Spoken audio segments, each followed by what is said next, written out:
Hello, it is Diana Marchand, founder of Raw Foods Made Simple, and I make healthy living simple for busy women.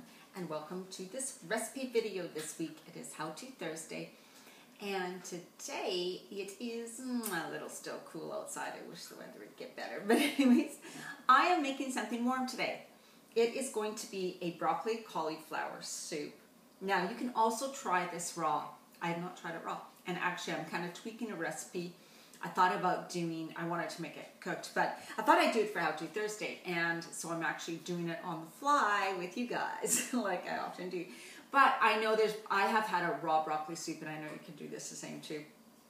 So I have my Vitamix here, which of course is so super for this because it blends really, really good. If you don't have a high-speed blender, I suggest soaking your almonds. We're using almonds for a long time. And you can even, so these almonds are soaked and they still have the skin on them, but when almonds have been soaked for 4 to 6 hours or over, you can pop the skins off really easily. So I would definitely pop the skins off if you don't have a high-speed blender. And even if you do, you may not want that extra bit. Okay, so we got the ingredients here. Now what I'm going to make today, we're going to throw in this is 2 cups of broccoli, 2 cups of cauliflower. And it has been like lightly steamed in, a steaming basket on the stove. So that is there. Now we are going to combine, I'm giving it some flavor. So I'm going to use, I have these veggie bouillon cubes that I use when I make baked soup. So I'm just going to use like maybe a half of one or a quarter of one even. A bouillon cube right there, throw that in. And then I have, actually I'm going to do the broccoli, sorry. Broccoli cauliflower second. First do the almonds, makes sense. Half a cup of soaked almonds. I would soak them for about 6 hours or overnight, all day, whatever. And then I'm not sure how much water, so we're just going to wing it. This is, I'm going to do maybe 3/4. So that's a half and a quarter. About 3/4 cup of, for my veggie bouillon cube, 3/4 cup of water. That's what we're going to start with. And then I have some fresh garlic here. Now, if you love garlic, of course, use whatever. This is 1 garlic clove. I'm going to start with a little. Always best, of course, to start with just a bit of garlic, because then you can always add more. You cannot take it out. So I got my garlic and onions in here. And almonds in here. Can't speak today. So I'm going to start by blending this up. Okay, so I blended that. Now, because I have a Vitamix, it really blends it nice and smooth. But if you don't have a high-speed blender, what I suggest is maybe once you blend it like this, take a strainer, a mesh strainer, and strain it through here to get all of the bigger lumps out, and then use that for the broth of the soup, okay? That's, but I would do that before you add the garlic, and if you're using any part of a bouillon cube, that way you just do the almonds and water, and then strain it through here. So far this is looking pretty thick. I might have to add more water, but first of all I'm going to add all the ingredients, blend it up, then see if we need water, because I still want it kind of a thicker soup. So broccoli, cauliflower going in now. And then, now, I have lime because I don't have any lemons right now, actually. Didn't realize. I have about like 1 wedge of lime I'm going to put in, and I'm going to add some apple cider vinegar. I like to have a bit of that. So that's about that's probably maybe a teaspoon of lime juice, maybe half. Then I'm adding a half a teaspoon of apple cider vinegar. And now we have some curry powder and we have some cumin. So 1/4 teaspoon of each is what I'm going to start with. Remember, when you're using spices, it's always a good idea to start with less. And I know when you first want to do a recipe, you want to follow it exactly and you want the measurements, but after a while, you are going to, I'd love for you to learn how to add spices without using a recipe, because then it makes it so much faster to prepare your food. All you do is go to taste, because everybody's taste is different. Start with a little, then add, right? This is cayenne. We're going to add just a little bit of cayenne to it. That's one shake. And then paprika. I don't know, I just love paprika, so I'm going to add like a couple shakes of paprika in there. And then some tamari, or you can use, I don't have my coconut aminos.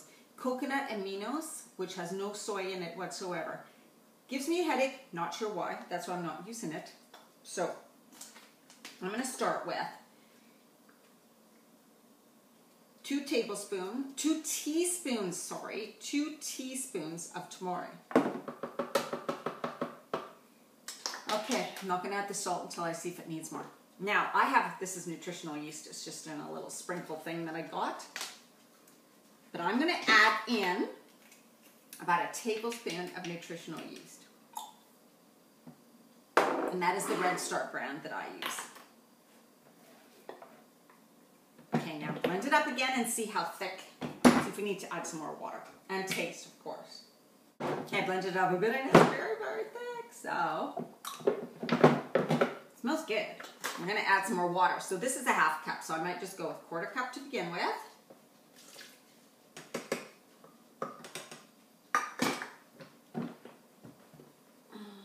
So that's now 1 full cup of water that we've added.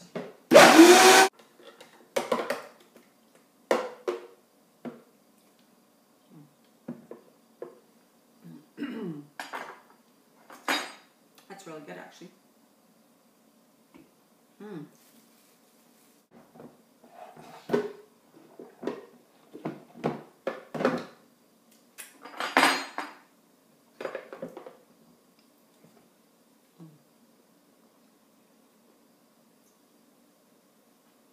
That tastes good to me. Now what you're going to do is, because I know many of you like warm soups. So now all you have to do, you can eat it like this. It's just kind of like room temperature. It's quite nice, actually. You know, I know Vitamixes are expensive, but I have to tell you, they are so worth it. Woo. Okay. I don't know if you can see this. This is a cream soup, definitely, but instead of using dairy, which is so great that you don't have to use dairy. Now, could you use almond milk in this? Yeah, you could use almond milk, I suppose, but really, really try to use sprouted almonds because, of course, the health benefits of sprouted almonds. When you sprout them, that means soaking them. Brings out the nutrients in it makes them more bioavailable to your body, and also there removes the enzyme inhibitors so that you can digest them better when they're soaked. Okay. Let's do this. It's just messy around here. So I'll show you the soup then, right here. It almost looks like an avocado dip. Really funny. All you have to do then is warm it up on the stove. That's all there is to it. So I want you to think about making healthy food, that it's not hard, that it's fabulous, that it's so good for your body. So think of the good benefits. Don't get your mind caught up in it's going to take too long, this and that, I just don't have time. Because health is everything, and I want you to remember that. That taking time to eat healthy food and prepare healthy food for you and your family is going to pay off huge in the long run. I mean, I'm sure you know way too many people out there that are sick, have disease, have cancer, whatever. So think about that. Each time you go to make yourself something to eat or grab something, make sure you're eating healthy, get in the nutrients, feeding and fueling your body so that you take care of it and it's going to take care of you. Thank you so much, and visit my blog, rawfoodsmadesimple.com, my Facebook, Raw Foods Made Simple. I'm on Pinterest, Diana Marchand, more raw, something like that, Instagram, all of those things, and then YouTube, subscribe at Diana Marchand. Thank you so much for joining me, and eat healthy. Thanks, bye.